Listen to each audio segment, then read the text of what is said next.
उदयपुर में चल रहे कांग्रेस के 3 दिवसीय चिंतन शिविर में सोनिया गांधी का बड़ा आरोप, बीजेपी की राजनीति संविधान के लिए खतरा।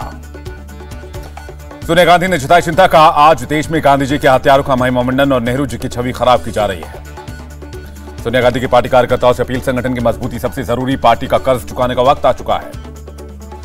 सोनिया गांधी ने पार्टी कार्यकर्ताओं को दिया मंत्र, का रणनीति और रोजाना काम करने के तरीके में बदलाव करें। चिंतन शिविर में सोनिया ने बेरोजगारी का मुद्दा उठाया, कहा बड़ी संख्या में लोग नौकरी पाने की उम्मीद छोड़ चुके हैं। कांग्रेस चिंतन शिविर में बोले कांग्रेस नेता मल्लिकार्जुन खड़गे, हमारे प्रचार में कमियां हैं, हमारे काम का फल कोई और खा रहा है। राजस्थान के सीएम अशोक गहलोत का आरोप, का बीजेपी के लिए राजस्थान टारगेट नंबर 1 है। अजय माकन ने चिंतन शिविर के बाद कांग्रेस में बड़े बदलाव की बात कही, कहा पार्टी में सर्वे के लिए इंटरनल सिस्टम बनाने पर सहमति बनी है। कांग्रेस का अपने युवा कार्यकर्ताओं से वादा, 50% यूथ को हर हाल में चांस देंगे, पार्टी में 1 फैमिली 1 टिकट का फॉर्मूला लागू होगा। कांग्रेस के अध्यक्ष की चुनावी अटकलों को अजय माकन ने खारिज किया, कहा उसकी अलग से प्रक्रिया चल रही है, चिंतन शिविर से इसका कोई लेना देना नहीं। गठबंधन के मुद्दे पर कांग्रेस का बयान, अपने पहले संगठन काडरों को मजबूत करने के बाद इस पर चर्चा होगी। बीजेपी सांसद किरोड़लाल मीणा का पुलिस पर आरोप, कहा कांग्रेस के चिंतन शिविर की वजह से मुझे उदयपुर छोड़ने को मजबूर किया गया। बीजेपी सांसद किरोड़लाल मीणा ने उदयपुर में बड़े पैमाने पर धर्मांतरण की बात कही, गुजरात ले जाकर बच्चियों को बेचा जा रहा है, यह भी आरोप लगाया। हिमाचल के धर्मशाला और कुल्लू में बीजेपी अध्यक्ष जेपी नड्डा का रोड शो, मुख्यमंत्री जयराम ठाकुर भी शामिल हुए। कुल्लू में बोले जेपी नड्डा, कहा पीएम के नेतृत्व में देश बदल रहा है, देश में विकसित हो रही है वैक्सीन। बीजेपी अध्यक्ष जेपी नड्डा ने कहा महामारी के आने के 9 महीने के बाद भारत ने 2 कोविड टीके बनाए। शनिवार को होने वाली शिवसेना की रैली की तैयारियों की चर्चा जोरों पर है, मंच को 100 फीट लंबा और 34 फीट चौड़ा बनाया गया है। मुंबई में 14 मई को सीएम उद्धव ठाकरे की रैली के मद्देनजर ट्रैफिक में बदलाव किया गया, बीकेसी के कई सड़कों को वन वे किया गया। कर्नाटक के पूर्व सीएम एचडी कुमारस्वामी का दावा, अगले साल होने वाले विधानसभा चुनाव में अपने दम पर सरकार बनाएंगे। जम्मू कश्मीर के परिसीमन प्रस्ताव पर केंद्र, कश्मीर प्रशासन और चुनाव आयोग को नोटिस, 6 हफ्ते के अंदर जवाब देने को कहा गया है। जम्मू कश्मीर में परिसीमन के लिए जनसंख्या एकमात्र मानदंड नहीं, मुख्य चुनाव आयुक्त बोले प्रदेश को एक इकाई के तौर पर देखें। ज्ञानवापी मस्जिद में सर्वे का मामला सुप्रीम कोर्ट पहुंचा, मुस्लिम पक्ष ने अर्जी दाखिल कर यथास्थिति बहाल रखने की मांग की। सुप्रीम कोर्ट ने वाराणसी कोर्ट के फैसले पर तुरंत रोक लगाने से इनकार किया, कहा पेपर देख कर ही सुनवाई पर फैसला लिया जाएगा। ज्ञानवापी मस्जिद का सर्वे शनिवार से शुरू होगा, जिला प्रशासन ने सभी पक्षों से शांति की अपील की है। श्रृंगार गौरी केस में रिटन स्टेटमेंट दाखिल करने के लिए तारीख का ऐलान, 1 जुलाई को पक्ष और विपक्ष आपत्ति दाखिल कर सकेंगे। ज्ञानवापी मस्जिद के विवाद के बीच सीएम योगी का वाराणसी दौरा, जंगम बाड़ी मठ पहुंचकर पूजा अर्चना की, साधु संतों को संबोधित किया। वाराणसी से बोले सीएम योगी, पीएम की इच्छा से काशी विश्वनाथ का भव्य मंदिर बन रहा, पूरी दुनिया में काशी विश्वनाथ की नई पहचान बनी है। सीएम योगी आदित्यनाथ बोले भारत के सभी पंथ और समुदाय का एक ही लक्ष्य, वसुधैव कुटुंबकम। मथुरा ईदगाह मामले में एक और याचिका दायर, कोर्ट कमिश्नर नियुक्त करने और वीडियो सर्वे कराने की मांग की गई है। दिल्ली में अवैध अतिक्रमण के खिलाफ 5वें दिन भी कार्रवाई, दक्षिण दिल्ली नगर निगम ने ख्याला रोड, श्यामनगर, विष्णु गार्डन में बुलडोजर चलाया।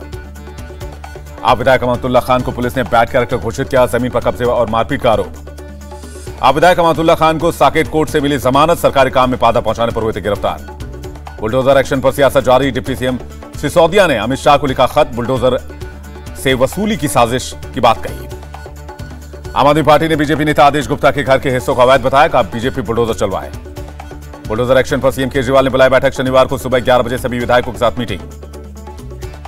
एमपी में स्टार्टअप कॉन्क्लेव में शामिल हुए मोदी, 8 साल में 70,000 पहुंची मान्यता प्राप्त स्टार्टअप की संख्या, तीसरे सबसे बड़े इकोसिस्टम है हम।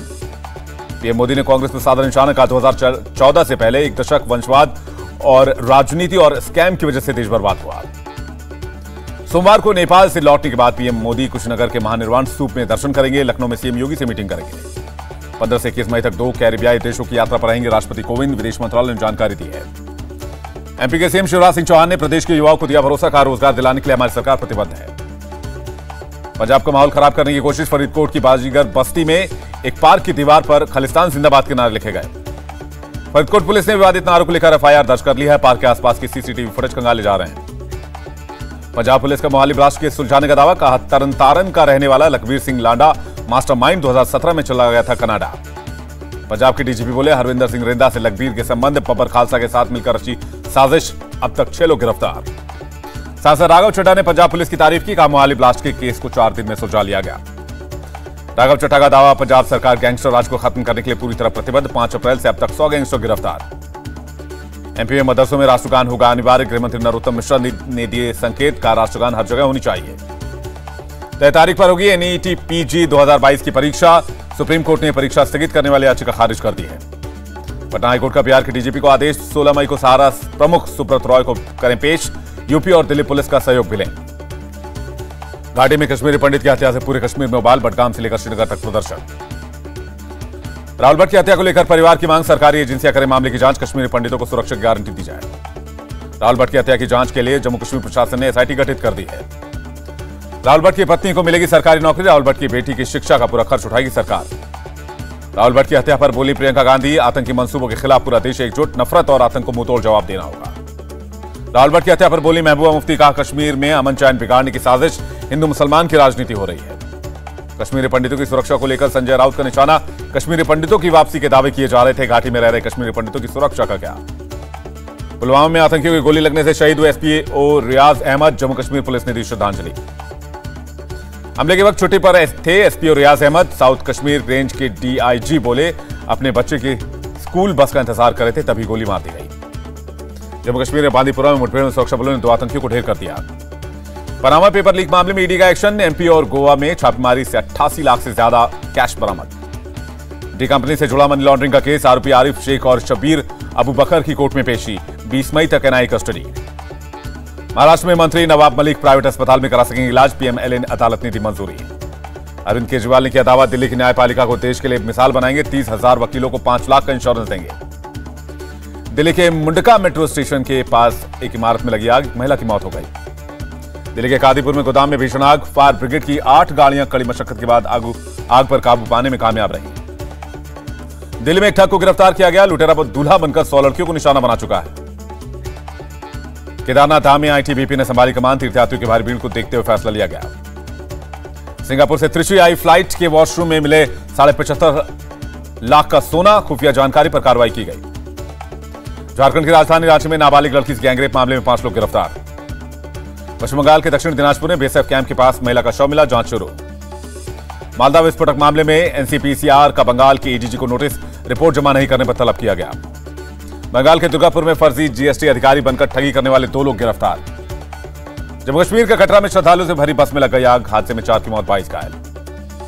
हादसे में मारे गए परिवार के परिजनों को 5 लाख और घायलों को 1-1 लाख रुपए देगा जम्मू कश्मीर प्रशासन। बस हादसे में घायल लोगों का जम्मू के एडीजी अस्पताल में जाना हाल। उन्होंने घटना के जगह का भी दौरा किया। डीएस चौहान ने संभाला डीजीपी का अतिरिक्त कार्यभार। बोले यूपी पुलिस एक परिवार की तरह ईमानदारी से करेगी काम। लखनऊ की भूतनाथ मार्केट में अतिक्रमण हटाने पहुंची नगर निगम की टीम पर हमला। पटरी दुकानदारों ने की मारपीट। बिना नोटिस के अवैध अतिक्रमण हटाने के लिए पहुंची थी टीम। हंगामा होने पर बिना कार्रवाई की लौट गई। ग्रेटर नोएडा के भू माफिया यशपाल राणा की 85 एकड़ की जमीन जब्त कर ली गई है। नौकरों के नाम पर थी जमीन। यूपी के प्रयागराज में लोन देने के नाम पर धोखाधड़ी का मामला। पुलिस ने 3 लोगों को गिरफ्तार किया। नोएडा में एनकाउंटर के बाद एक बदमाश गिरफ्तार। 5 मोबाइल, स्कूटी, हथियार बरामद। महाराष्ट्र के जालना में 2 गुटों के बीच पत्थरबाजी। गांव में बने गेट का नाम रखने पर हुआ विवाद। विदेश यात्रा पर जाने वाले यात्री दूसरे डोज की 3 महीने के बाद ले सकेंगे प्रिकॉशन डोज। स्वास्थ्य मंत्रालय का बयान। देश में कोरोना के 2841 नए केस। 24 घंटे में 9 लोगों की जान गई। दक्षिण अफ्रीकी देशों में बढ़ रहा है कोरोना का संक्रमण। जब डब्ल्यूएचओ ने चेतावनी दी है, नई लहर के लिए तैयार रहें। उत्तर कोरिया में कोरोना से 6 लोगों की मौत। 3.5 लाख लोग संक्रमित। यूक्रेन के मारिउपोल में तबाही के निशान मिटाने में जुटे रूस के इमरजेंसी वर्कर। इमारतों का मलबा हटाते दिखे लोग। यूक्रेन में गिरफ्तार रूसी सैनिकों का ट्रायल शुरू। कीव के एक कोर्ट में रूसी टैंक के एक जवान की पेशी की गई। यूक्रेन में भारतीय दूतावास 17 मई से कीव में शुरू करेगा कामकाज। फिलहाल पोलैंड के वार्सा से संचालित था दूतावास। यूएई के राष्ट्रपति शेख खलीफा बिन जायद अल नायान का निधन। 18 साल तक प्रेसिडेंट के पद पर रहे। यूएई के राष्ट्रपति के निधन पर पीएम मोदी ने और राहुल गांधी ने शोक जताया। भारत यूएई संबंध में उनकी भूमिका को याद किया। यूएई के राष्ट्रपति शेख खलीफा बिन जायद की मौत पर भारत में शनिवार को राष्ट्रीय शोक का ऐलान किया गया। झंडा आधा झुका रहेगा। सोमालिया, कीनिया, इथोपिया में सूखे से बुरा हाल। 1.5 करोड़ लोग पानी और खाने के सामान के लिए परेशान। चीन के कई हिस्सों में भारी बारिश। 1000 लोग बेघर हुए हैं। ठंडे बस्ती में पड़ी ट्विटर डील। एलन मस्क ने स्पैम और फेक अकाउंट के कैलकुलेशन को इसकी वजह बताई है। $1 के मुकाबले 3 पैसे मजबूत हुआ रुपया। $1 की कीमत $77.47। कारोबार के अंतिम दिन गिरावट के साथ बंद हुआ शेयर बाजार। सेंसेक्स 136, निफ्टी 25 अंक टूटा। चोट की वजह से इंडोनेशिया में होने वाले एशिया कप हॉकी टूर्नामेंट से बाहर हुए कप्तान रुपिंदर पाल सिंह। वीरेंद्र लाकड़ा को मिली कप्तान की जिम्मेदारी। फिल्म जुग जुग जियो का प्रमोशन पोस्टर जारी कर दिया गया। 24 जून को सिनेमाघर में रिलीज होगी फिल्म। इंडिया टीवी हर वक्त हर जगह डाउनलोड करने के लिए सर्च करें India TV news Google play store या ऐप स्टोर पर।